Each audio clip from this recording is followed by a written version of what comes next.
Samantala, ibinunyag po ni Navotas Congressman Toby Tiangco na si dating Appropriations Chair Zaldico at mga kaugnay na party list group ang nakakuha po na higit sa 15 billion pesos na pondo mula po sa DPWH flood control projects. Ayon kay Tiangco, kabilang dyan ang 2.295 billion para sa Ako Bicol, 2.06 billion para po sa BHW at 13 billion direkta kay Co.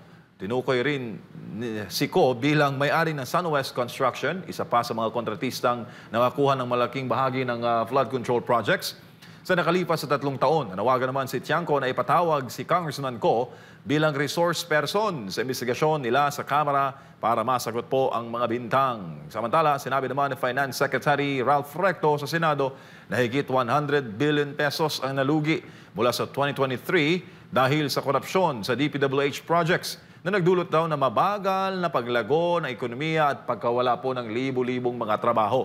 Anya, kung nagamit sana ang pondo ng tama, abay mas mataas sana ang GDP growth ng bansa at mas maraming malikha na mga trabaho. Pinatatawag si Zaldico at si dating Senador Grace Poe. Mukhang ayaw yata nila, attorney. Anong tingin mo dyan, sir? Siyempre, ayaw nila kasi kasama nila sa kalokohan eh.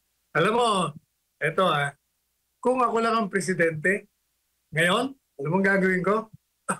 Magdideklara ako ng revolusyonaryong gobyerno, bubawagin ko ang kongreso, aarestuhin ko yung mga yung mga miyembro na sangkot. Sapagkat alam mo naman kung sino sangkot eh. Pupusasan ko sila, tapon ko sila sa bilangguan. Tapos kasuhan mo na sila. Ganun ang gawin. Hindi, walang mangyayari sa atin. Paulit-ulit lang yan. Puro lang yan. Puro mga palabas. Palabas. All show.